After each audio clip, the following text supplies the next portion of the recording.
Hello, Lily, and welcome to another live digital Kava session here on the Polynesian Eyes podcast. This part of the show is really based off a bunch of conversations at forth with let's share this tab right here with some of the videos that we're showing supposedly, that the Tongan Kava circle and the Taumafakava is from Samoa, and that's another evidence of Ha'amoa being the center of the Polynesian culture and the origin.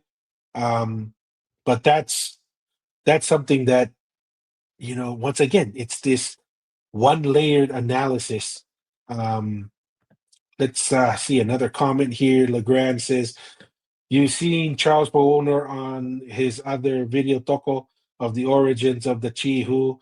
They got it off the Taua, what Samoans call the Rooster. Is that one of the reasons why Tonga says that's the reason behind it? So it's the Moa clan. Oral history I've heard is, and I've actually, this is kind of funny because shortly after I heard of this oral history, I saw something that kind of stuck out to me because of this oral history.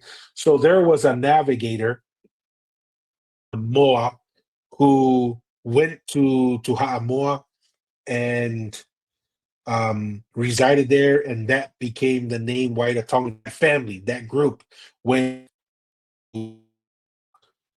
So that's where it's basically clan of Moa. And supposedly some of the oral histories are there were some people who had different techniques once getting close. So you have the astronomical knowledge that gets you in the vicinity of the island or the land. And then some people had their own unique skill sets on identifying land.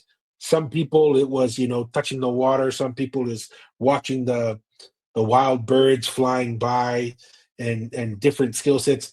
Apparently, there was another one where they used the rooster as a type of navigational tool in helping find land, and that was the symbol of this clan, Moa, and that's why they had that name.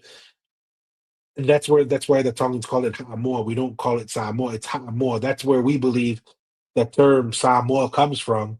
Is the term Ha'amoa, and that just changed just a little bit and became that. So yeah, we do agree with that a little bit as well. That's where the rooster comes from, and that's where the name Ha'amoa comes from. So let me see this. Let me. Are we still? I don't show this yet. Let me bring this up here. Add to the stage here.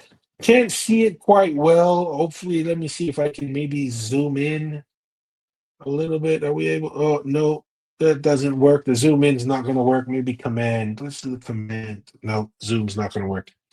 So really, what this is this is one of those other things.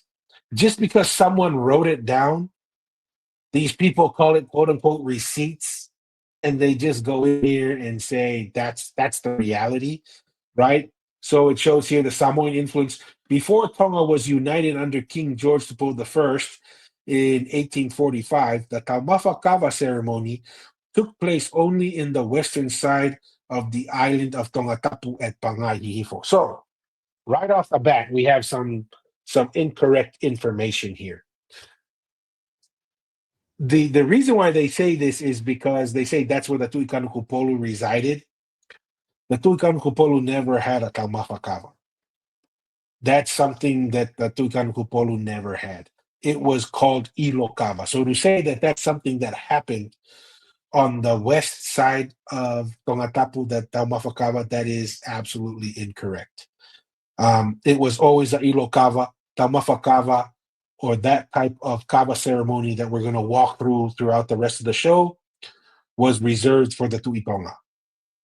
And there is some history behind that as to how the Tu'ikanukupolu got that Kava ceremony. So let's read through the article here and kind of walk through it. I did that, Charlie. I tried the command plus, it wouldn't zoom in. I hate TikTok. TikTok does some weird things. It doesn't allow me to do some of the things I want to do. Um, so it says here there was no crown in those days, and the king sat with his back to a special coca tree, which is that was something that was tied to the Kanokupolu. When it was sent to Australia, where a part of it was used to carve the present of the royal chapel, that when the Tupou the fourth is like Tupou the second and the third will have his back against part of the same coca tree. There's some truth to that. There's a coca tree in Hihifo that has that history with it. It says the Taumafakava, first used in the 17th century, reflects a Samoan influence.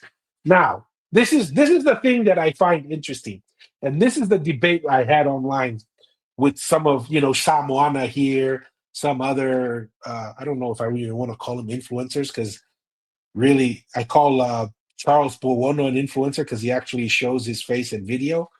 But this Samoana and some other one that's just flags, they're just whatever they are. They're hiding behind something. They're just content creators, maybe is just what we'll call them. But that's they circle that and say the Taumafakava is influenced from Samoa. Okay, so why do they believe that? They believe that because this next paragraph, Ngata, the first Tuikankupolu temporal king of Tonga. Now that was the first positive correcting the temporal king of Tonga because that was the job of the Tuikankupolu. It was to do the work. It's the reason why it was the lowest kingly line. The job of the Tuikankupolu is to do the fatongia of the Tuitonga and the Tuihatralaua. Had a Samoan mother, and the major part of his installation at the same coca tree was conducted by Samoan chiefs and attendants. That may have been true. He had to import a lot of people, but doing what? It tells you it wasn't a Taumafakava. At best, it was a Ilo Kava. When Ngata's first son was born, the people were called Ha'angata, meaning the issue of Ngata. Well, I mean, the family of Ngata, right? This is the same thing with Ha'amoa. It was the clan of Ngata, the clan of Moa, who had a certain task or a responsibility, right? And so that is the kind of thing that we're talking about here is there is a consistency of calling it Ha'amoa, Ha'angata, and also the role of the Tuikankupolu. So right here, you have this analysis. They say, oh, the Taumafakava started at the very beginning for the Tuikankupolu, and therefore it is a Samoan influence. So I asked the next question. This is what I asked these content creators online. If the Tuikankupolu's Taumafakava, quote unquote, is from Ha'amoa, what is the Taumafakava based off of? Right? What is the Samoan Kava ceremony based off of? What is it? What is the pattern? What is the origin of it? Why is it that people sit in the way that they sit? What's the concept behind it? Right? And they go silent.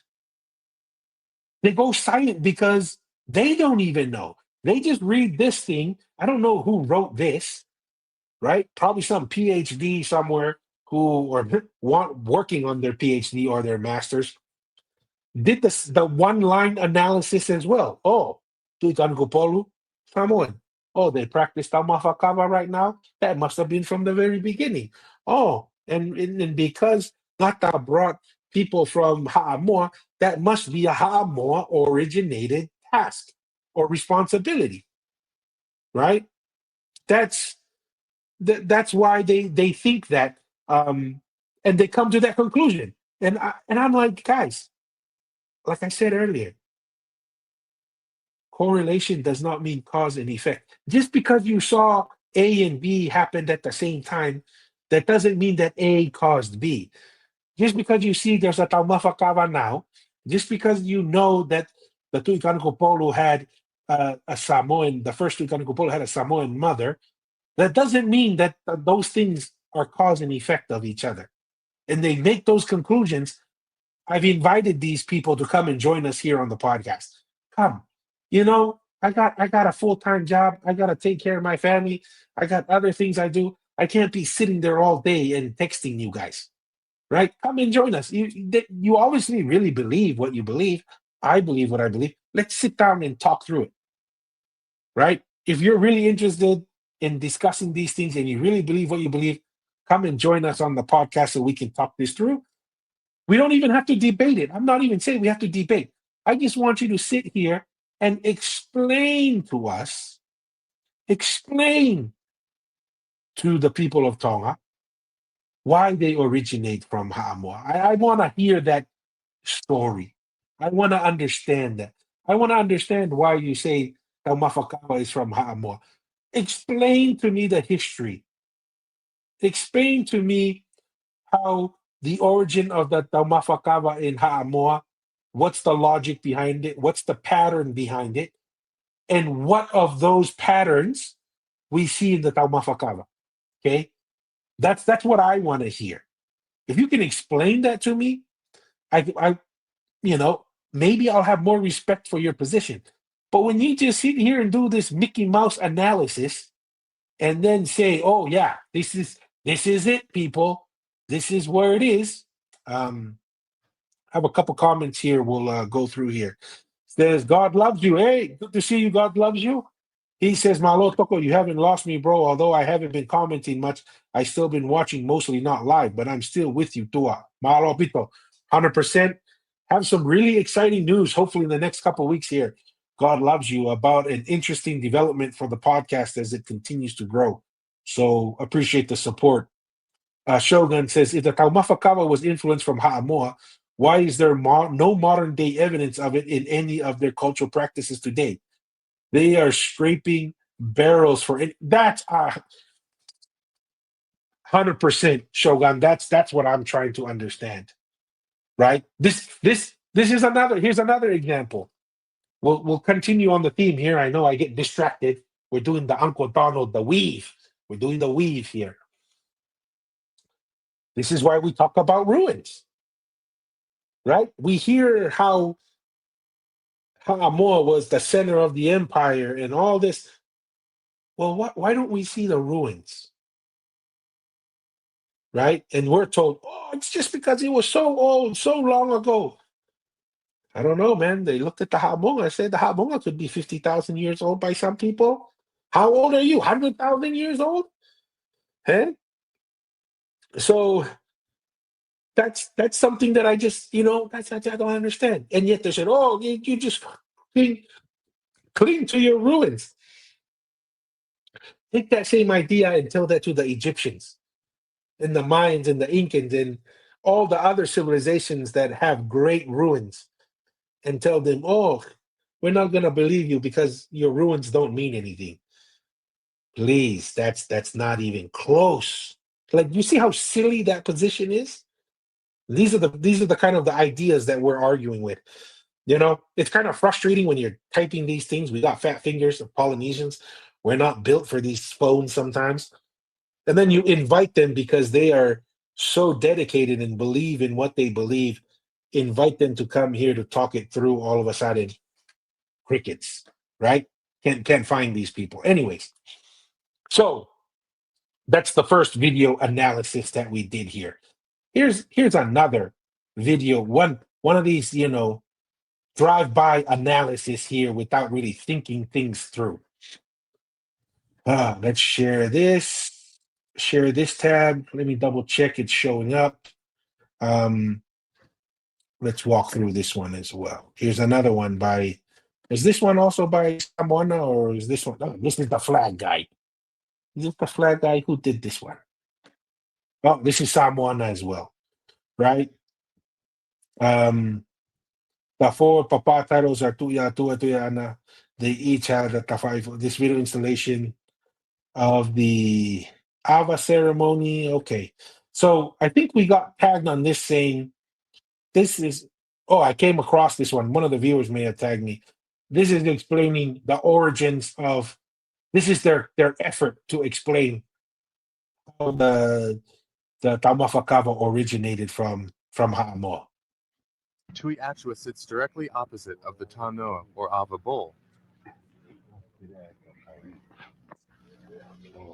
On either side of Tui Atua sits his Tawhai, which are his principal chiefs Tupai and Tano. The king sits directly opposite the tanoa or kava bowl and the kava mixer or taukava. On either side of the king or Tui Kanokupolu are two principal matapule or talking chiefs, Motuapuaka and Lawaki.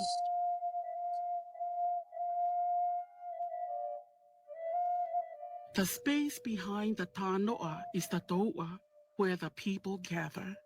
The line of chiefs making up either side of the circle is called the alofi. Here sit the paramount chiefs or nobles and their attendant chiefs or kaumatapule. Okay, so the logic here is this. It's just hilarious to me. The logic here is because the Tuikanokupolu sits directly across from the Tanoa, and that the chiefs sit on the sides of the Tanoa, and that's also what happens on the Taumafakava. Oh, there we go. There's the Samoan influence. And then you tie it back to, oh yeah, the Tuikanokupolu's mom was from Ha'amoa, and that's the whole thing. That's why all this stuff comes from Ha'amoa. Then I asked, what's the pattern? Well, so what? Why does the Ta'anoa sit directly across from the Tui Kanukupolu or the Tui Tonga? Why do the chiefs sit in a circular shape from there? Well, what's the pattern? Give me the meat. Don't give me your skin level analysis, right? Don't give me this Mickey Mouse analysis, one layer analysis. Tell me how the Ha'amoa Kava ceremony is structured. Why? Why did they come up with that structure? I see pictures of kings where they stand up and then, the lower ranked people on the left and the right in Europe. I see CEOs with their CFO and their COO on the left and the right. Does that mean that they started the Kava ceremony? Right? Does that mean that they start? No, come on. Don't give me this, oh, I see these two things, therefore it must be.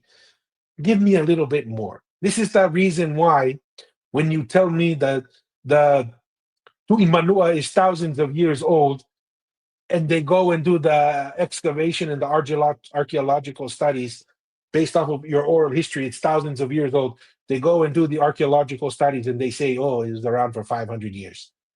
This is why there's oral history that says these piles of rocks next to the Tu'imanua's first residence, oh, those are the most loyal people to the Tu'imanua, and they wanted to be buried next to the Tu'imanua. Then they go and dig up those burial sites. They don't find any bodies, but they find oofy pigs. This is what happens when you do the single data point analysis. Okay? So the first thing is I tried to look online, trying to find what is the root or the structure of the Ha'amoa Kava circle, right? Couldn't really find much. The closest thing I could find was expressing the Ha'amoa Kava circle through the Samoan fale, right? And the posts in the fale and the openings of the fale. And that's the best thing I got that I could find online. And that seems to also be the driver behind. Let me see if I can find it. The driver behind, let's bring this up so everybody can see what I'm looking at. Oh, need to add that to the stage. This also seems to be the driver behind the design of the Tanoa here, right? The legs of this is the typical, this is what, when we think of a Samoan kava bowl, this is the typical model or design that we see. And it seems to be close. You see here that the Samoan fales, the posts, right, around this Tanoa design seems to be based off of that same concept of some things I found online that say that the Samoan Kava ceremony is based off of the concept of the house, right? And when they're sitting in a circular pattern, right, each chief is representing the post in the Samoan fale, and that's the structure in which the Samoan um, culture and society is based off of. Seems to be reflected here in this video as well. Now, let's switch that now. So we have that idea of where the Samoan design for their tanoa comes from, right? And I think let's compare that to, let me see here. I'm gonna upload it. I think it'll be easier if I upload the file here real quick. I'm gonna pull up a file here. We're gonna look at, compare that structure to how the original tanoa or kava bowl that Tonga uses, our ancient historical design for the kava bowl. And looks like none of these files I can open up. So what we're going to do then is present. We'll stop the screen share here real quick and see if I can just share the window. All right, let's share this. Let's see what's popping up. Okay, so this, as we can see here, is what we call Maui's kava bowl. And it doesn't show it quite here yet, but this is the four-legged. It only has four legs on it. And you can see here that the circle within it, you see the reason why the four legs right here is because those are the four cardinal directions, right? North, south, west, east. And I don't know if a lot of people know this, but at the top of the ha'amonga, there was a carving on top of it, and it was this. It's the double V. See that little circle in the middle?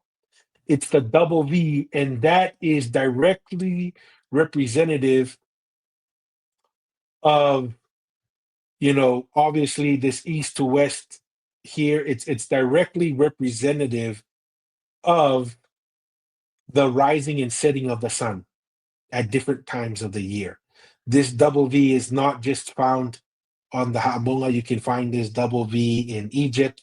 You can find this double V in South and Central America, in the Inca and the Mayan ruins. You can find it all over there. So this is also a representative. These four is also a representative of the Ha'amonga, right? The 4 points of the Ha'amonga, and also a representative of the constellation that is part of Orion, that is on both sides of the northern and the southern hemisphere. That is the primary driver behind the design of Maui's kava bowl. It is directly tied to the Ha'amonga, it's directly tied to constellations, and it's directly tied to the movement of the sun throughout the year, and it's directly tied to the cardinal directions. That is what the Tongan kava bowl is based off of. That is the design. Okay? That's what we're looking for when I ask others, what is the driver behind your kava ceremony? What is it patterned after? We haven't even gotten to the kava ceremony yet. We're just talking about the kava bowl, right? The traditional kava bowl. And the traditional kava bowl, to kind of give a little bit more detail, it is four-legged, has the tano on one side, and it doesn't have a flat edge on its own. it flays and it curves open, right? That's the traditional way of building Maui's kava bowl. So that is what the Tongan kava bowl is designed after, right? That's the thought process there. So when I ask, what is the Samoan design after? The only thing I could find was the Samoan fale, and we looked at the Samoan kava bowl, and it seems to reflect that. Okay. So let's remove that real quick. Let's go through some of the comments here before we get into the next one, because I don't see the comments when I'm pulling out context or content here. Says Legrand says, you see tuis in Fiji, Samoa, and Tonga. What if the word tui was a title that had to be earned before you could go back to your respective island to rule over it and eventually expand your tui to other islands? What if you had to go to either Tonga Tapu or Manua or whatever island sacred to Fiji to gain the tui title? Just another theory. I mean, that's definitely a logical theory. The position that we would take is the Tui Tonga was intermarrying throughout all the islands in the Polynesian nation.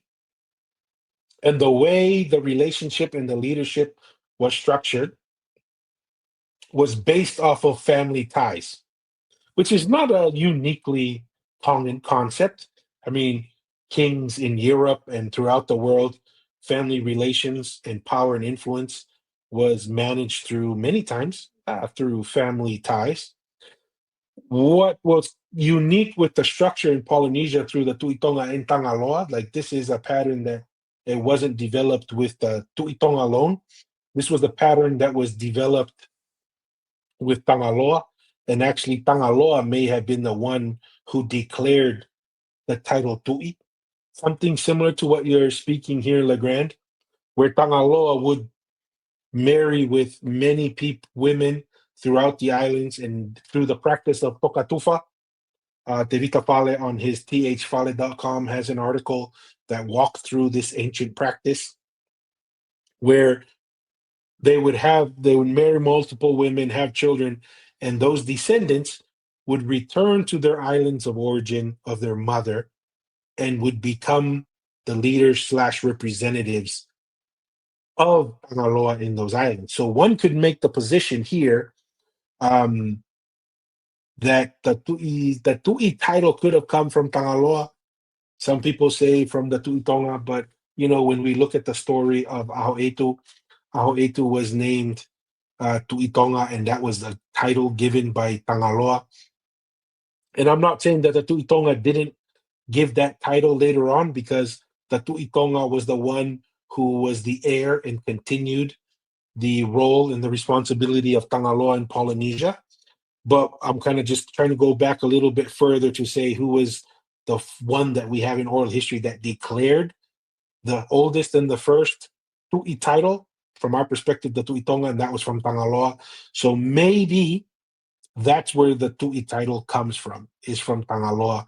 And if your family did something special in the outer islands, maybe that's, you married into Tangaloa and you were given a Tui title and you had your Eiki or Ali'i claim back on the other islands because of the blood tie to Tangaloa, and then later, eventually, the Tuitonga. So that's kind of my response to that, Legrand. Vex verse, wow, very interesting thing. I appreciate that. Thank you for the comment there. And God loves you says, you're right, the no flat edge, 100%. That is the traditional design for Maui's kava bowl there. Anyways, what we're going to move on to next, and I'm going to bring it up here, and this is what we're going to close the show with, everybody, is we're now going to walk through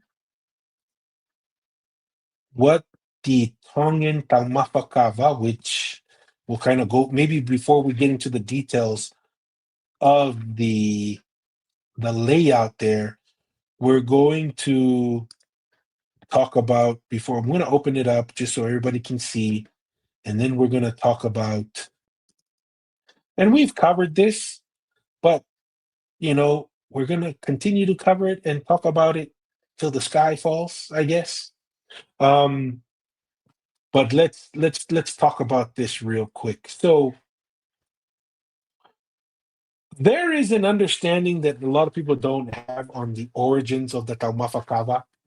And the Taumafakava was something that the last Tu'itonga in for the first modern day king of Tonga, which is Taufa'ahau Tupou the first, right? Because as we mentioned earlier, the Tu'ikanupolu only had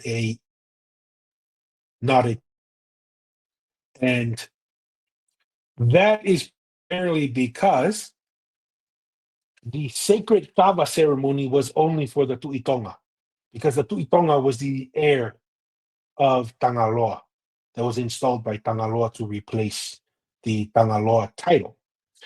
Now, this right here, and I'm assuming, let me see that you guys, yeah, you can see the square that I'm highlighting right there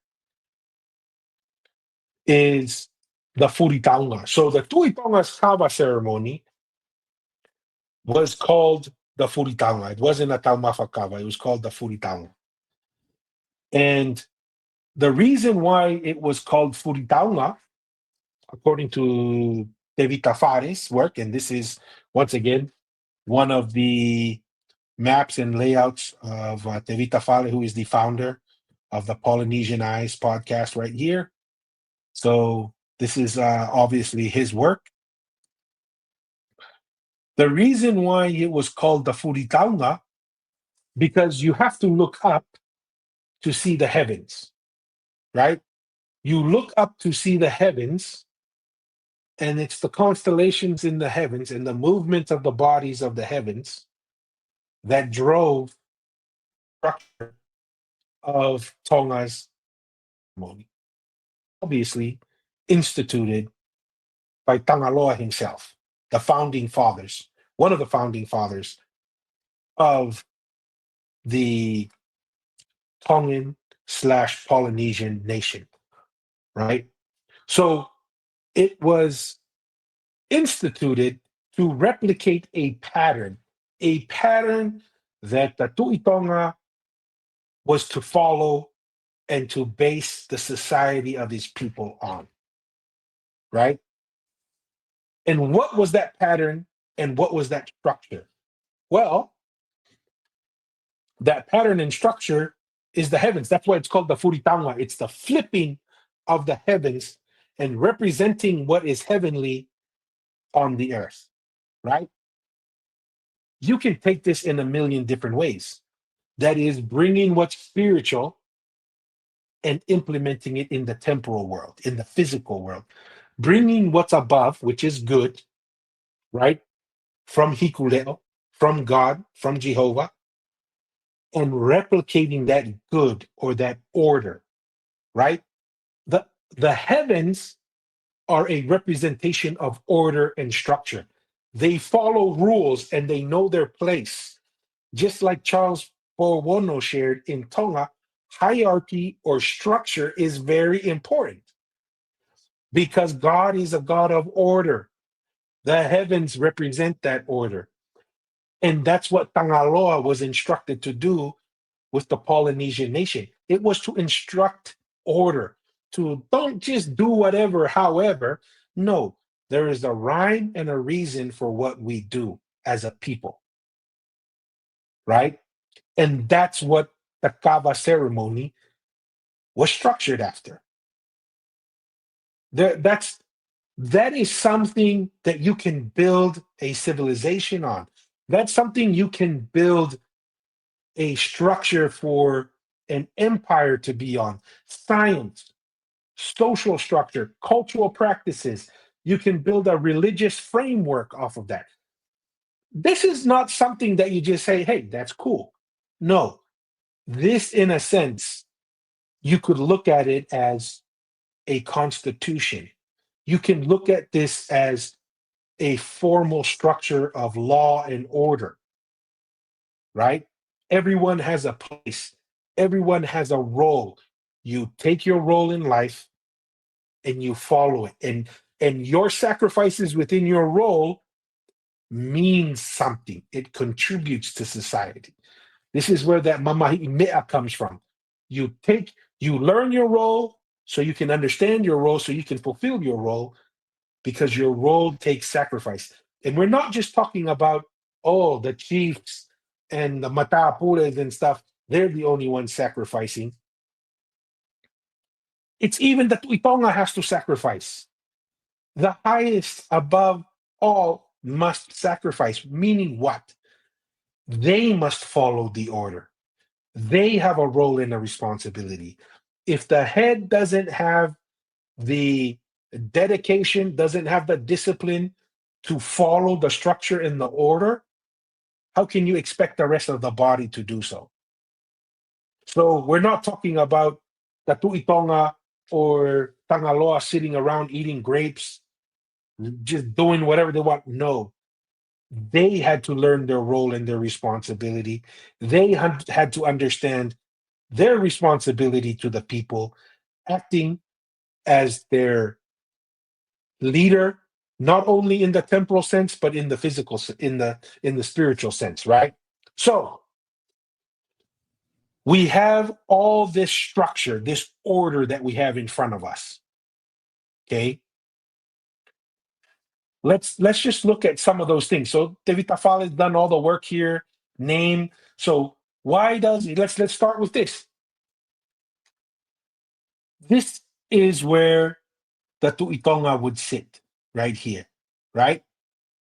So why is the Tanoa directly across from the Tuitonga? Why is this directly across? Well, because of the order and the structure. What is it representing? Well, it represents the equator. That's what that represents. Now, why does it represent that? This is why in Tonga, when they talk about the king, they use the term la'a, or the sun, because that's the road of Tangaloa. The road of Tangaloa is the equator. The road of Maui was the Milky Way. That was the structure that Maui followed and brought to the table. For that, so that's why they sit straight across. Please, brothers and sisters from Ha'amoa, why does the Taua or the Tanoa sit directly across from the person that is honored at the highest seat? Tell me. I've asked, I've looked, haven't found anything. Well, this is what the Tongan Kava ceremony, which I would dare to say, this is the same reason why the Ha'amoa ceremony has them sitting directly across. And where did they get that structure from? From the Tuitonga and from Tangaloa, who resided on Tongatapu. Okay? Anyways, then we have the paramount chiefs at specific locations, right? You have the Fashi Tapu on both sides, Fashi Alofi, that was mentioned in that video. Then we have these openings on either side, where it's called a hala, right? What is that hala supposed to represent, right? So this is what those halas represent. Those are the roads to Pulotu. The road above, right, is the road to Pulotu Aka Aka. That's where, the reason why it's called Pulotu Aka Aka is because that's the rough waters, right? You're in the spirit world, it's uneven, it's not peaceful, it's dangerous waters. It's not a comfortable place to be. Well, when you make bad choices in life, you go to that Pulotu, right? Then you go down to the bottom. The other hala is hala ki Pulotu tu Uma'u. Now that represents calm waters, peaceful waters. That represents going to heaven in a sense, right? Because it's peaceful. That's why we have those gaps there. these openings on either side of the Taua. That's what it represents. That is why we say, where did this knowledge come from? Where did the Pulotu? And then the whole Kava circle represents the boat to travel to Pulotu from. This is the boat that with the life, this physical life, the journey that we're on, the navigational journey that we're on. That's what it represents. Tell me that that's not important. Tell me that this is not a sophisticated structure for how to run a civilization. Tell me that this structure of understanding that the Kava circle represents the physical boat that we travel through in this life, and depending on the choices that you make, will determine whether you go to Pulotu Aka Aka, a treacherous water, uneasy waters, or Pulotu Tu'umau, peaceful waters after this life. Tell me that that's not something that's actually miraculous, right? Like, tell me something of that we're trying to understand from Ha'amoa. Once again, we come back to why are there specific callings out for these positions of the Fashi Alofi and the Fashi Tapu on each side?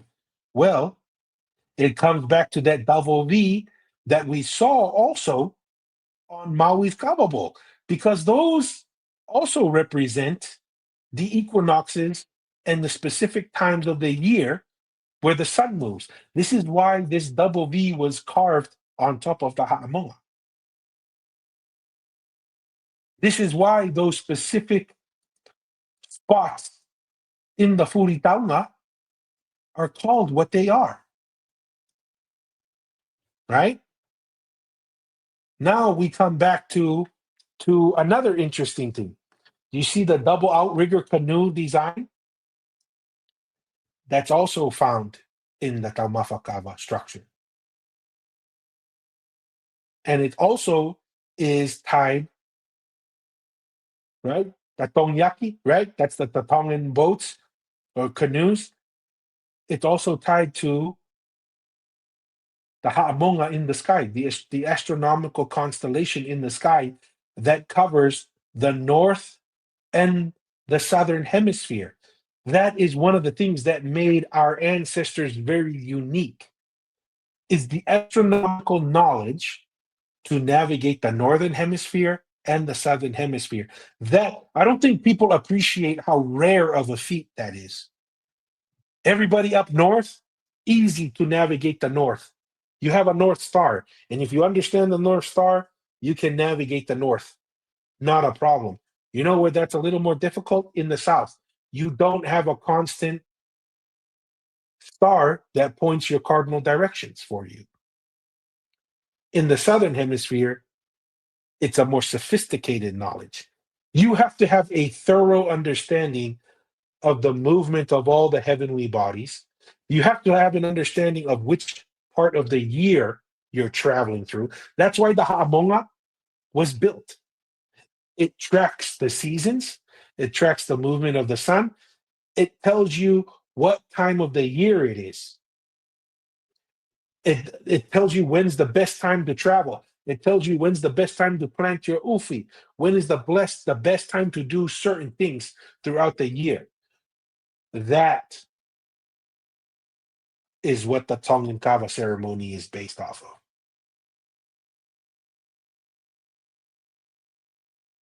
That is why the Tongan hierarchy is so important. That is why the Polynesian nation extended throughout Polynesia. That is why Tonga was able to endure and to survive through colonization, because it was structure and order that has been built into the civilization and the people for thousands of years. That is why. Okay. So, looking at the time here, we're getting close on time. So, the history. So this is only for the Tu'itonga. No one has this. You don't go to war and win this right. This is some of the things that you have to. It's given to you. You cannot. This is like getting into heaven. You cannot earn heaven. You cannot beat someone to get to heaven. You cannot buy your way into heaven. There are certain things that are gifts to you, right? Hikuleo gifted this knowledge to Tangaloa. Tangaloa gifted this knowledge to the Tu'itonga. So the question now comes, how did the Tu'ikanokupolu get a Taumafakava? It was gifted to him. Who gifted it to him? The person who rightfully owned the rights to the Furitaunga and the Taumafakava. And that was the last Tu'itonga, Laufiilitonga, freely gifted this to Taufa'ahau. You know, you get this one-sided analysis, that really is just kind of frustrating sometimes, is you have people come in and say, oh, Tu'ihatakalaua came in and usurped. That's the word that I usually hear. They came and usurped the Tu'itonga, right? Then the Tu'ikanokupolu came up and usurped the Tu'ihatakalaua. This is the one data point analysis that we're talking about, right? You just see, oh, this guy ran the government, then another guy ran the government, then the other guy ran the government, and from a European perspective, and they're kings, right? Yeah, they're kings. The only way a king can rule from another king is by conquest. Well, that's the European model. There's nothing wrong with it. But don't bring the European model and enforce it on the Polynesian model. Those are two different ways of thinking. This is one of the reasons why Tevita Fara gets frustrated with, academics and stuff who bring in the origins of the Polynesian culture and history and knowledge is from Southeast Asia. He goes, did you really sit down and talk to these people? Did you really get that knowledge from the people, or did you just go and needed to get a PhD and a MA and a BA and a BS? I saved that one for last. To feed your family or to find out the truth? Because I tell you, it's probably more to feed the family. There's nothing wrong with that.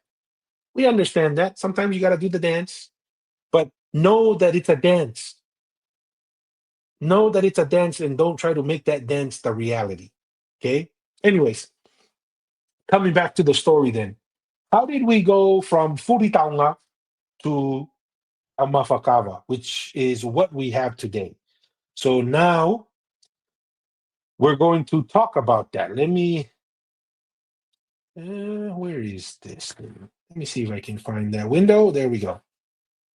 So let's highlight both of them. How did we go from the top one to the bottom one, right? Okay. The story behind how the Tu'ikanokupolu gets his Taumafakava is, we've mentioned it a few times, and this is one of the things why it's important to have these conversations, because my appreciation for the Tu'itonga, Laufiilitonga, and this is the type of discipline and sacrifice that we talked about earlier. Because of this order and because of this structure, there are sacrifices that the leaders have to make. And you have to understand that power is very fragile, right? We talked about military power. We looked at Russia. We thought Russia was this great thing. They go to fight with Ukraine. We find out, hey, it ain't that great. No, because power is very fragile. And it's very difficult to maintain. So you have Laufiilitonga, who has ancestor after ancestor after ancestor for about 3,000 years, 2 to 3,000 years, who have followed this pattern, who have been sacrificing and putting the interests of the Polynesian nation as their primary goal of creating order and structure to endure thousands of years to move forward, comes to a situation where Laufiilitonga sees he's a Christian, he's Catholic, he has high influence and control and loyalty. And then you have Taufa'ahau, who looks to be a talented individual in politics. He's talented in war. He's talented in building alliances. And he's visionary. He understands what is needed to be successful in the future, right? And you have the Tu'itonga there, and he also sees a future. And the future he sees is two futures. You can either go to Pulot Waka, which means I'm going to be self-motivated, going to be selfish. I'm not going to practice discipline as a leader, as the Tu'itonga, and I'm going to do a power grab, right? Because I'm the Tu'itonga. I'm above the Kanokupolu, right? The Kanokupolu does my dirty work in a sense, okay? There's a reason why Tupou the First never went into Mu'a. There's a reason why Tupou the First, though he abolished the priests of the what I call the middle religions on the outside of Mu'a, that's primarily because they were just worshiping ancestors. But there's a reason why he did not do that to the Taulas in Mu'a and never challenged the Tu'itonga. And the reason is twofold. Taufa'ahau, there's a reason why he has the name Ahau. He was first off cured of a sickness as a young child by a taula of the Tu'itonga, Tautai, right? And not only cured, but he was under the tutelage of this taula, of the Tu'itonga. And so he grew up in Mu'a. And who also grew up in Mu'a? Well, Laufiilitonga also grew up in Mu'a. Because that's where the Tu'itonga lived, and he was an eldest son of the Tu'itonga, of one of the wives. So they must have known each other. They were learning the same thing from the Taulas. And we just recorded an episode with Tevita Falo that will be coming out here in the next week or two, where he talks about Ha'amea, or the Taula, and their role within the Polynesian empire and nation. And we'll have Tevita Falo share those details. But the point I'm making is Taufa'ahau was very familiar with the ancient religion, not the religion of those priests that he abolished after becoming the Tu'ikanokupolu, who were not following the old religion of Hikuleo. They were following more a worshiping of ancestors and of, when you read William Mariner's book about them kind of following familiar spirits and that kind of interesting situation there. This is so Taufa'ahau abolishes all those, but he doesn't go to Mu'a and abolish the Taulas of the ancient religion, and he doesn't challenge the Tu'itonga because maybe he saw a difference between the ancient religion priests and the middle religion priests.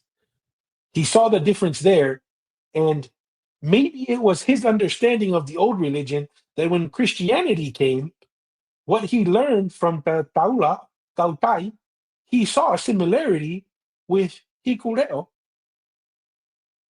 who Tautai could have exposed him to. Okay? Then there's also the political problem. You attack the Tonga, who's the spiritual leader of Tonga, and the most Eiki, you run the risk of that action unifying people against you. So it made zero sense for Taufa'ahau to challenge Laufiilitonga. Now, Laufiilitonga knows this. Tupou the first is really, in a sense, military, political, and administrative powers in Tonga were being taken care of by the lower ranks and never really something that Tu'itonga engaged in. And it could rotate amongst whoever they fought over it, blah, blah, blah, whatever. In some ways, he was insulated from that. So Laufiilitonga sits there, but he sees a bigger threat, and that is colonization. And he understands that a divided Tonga is a colonized Tonga. So Laufiilitonga has to make a sacrifice. And what's the sacrifice that he must make? The same sacrifice that Tangaloa made for whatever chaos and challenge that happened amongst his sons with Au'etu. He has to install or empower another power structure to continue the civilization forward. So what does Laufiilitonga do? He instructs his Wharefa to go to the Kanokupolu, who only has an ilo kava, and instructs the Wharefa to institute a Taumafakava for the Kanokupolu. Now, what does this Taumafakava look like? Well, that Taumafakava looks like, for all intents and purposes, almost exactly like the Furikama, except for one thing. He reverses where the Olovaha or the Eiki sits and the Taua. He flips it around. And the Taua is no longer just called a Taua, it's called a Eiki Taua. The only thing I can think of is the Eiki Taua is because some of the people in this could be Tu'itonga descendants who are now serving the Kanokupolu. I don't know, right? But what we find here is the same structure as the Furitaunga of the heavens, of Pulotu, of the cardinal directions, of the equator, of the northern and southern hemisphere. You find it in the Taumafakava as well, but it's flipped. Very interesting. If you know our ancestors, they don't do stuff for no reason. Maybe one day we'll find out why Laufiilitonga decided to reverse the structure of the Taumafakava. So that's what we have now for the Taumafakava. Please, brothers and sisters from Samoa, don't come and do your one-layer analysis of just because the Ha'amoa chief sits directly across from the Tanoa, that's somehow the reason and the logic behind the Taumafakava. And then say, oh, see, Tongan civilization originates from Ha'amoa. Sorry, brothers and sisters. Not trying to be rude. Not, some people say, why are you guys causing trouble? We're not causing trouble. We're just trying to talk about the truth. We're trying to find the truth. We're trying to share the information so that people can make their own decisions. Just because you don't like what we're sharing doesn't mean that we're out here trying to cause trouble. Sounds to me that saying we're trying to cause trouble is more of a reflection of your perspective, that it's not about finding truth, it's about not making waves. We're not interested in making those kinds of waves. We're interested in having conversations about the truth. So, oh yeah, that was a long way to answer all of those questions and some of those analyses from TikTokers who try to tell us things that are inaccurate by saying the Taumafakava comes from Ha'amoa, and the evidence of that is that Tatu Kanokupolu was from Ha'amoa, and that's why we have the Taumafakava the way it is. Sorry for having to correct you, but that's just the way it goes. With that being said, looking at the time here, um, hopefully that was something that was helpful. As I mentioned earlier, Mr. Atearoa is not here with us. He is traveling to the US of A. I think he is in Australia as we speak, but hopefully in the future he will join us. And really want to thank all the viewers. Appreciate all the comments. Sorry, don't have the multiple screens yet. In one of my daughter's rooms, shooting the podcast. Hopefully, I got a little studio that hopefully we can get to in the next few months, but it will take some time. But hopefully, we have a better studio here in the future where we can set everything up. But with that being said, as we always close every live digital kava session,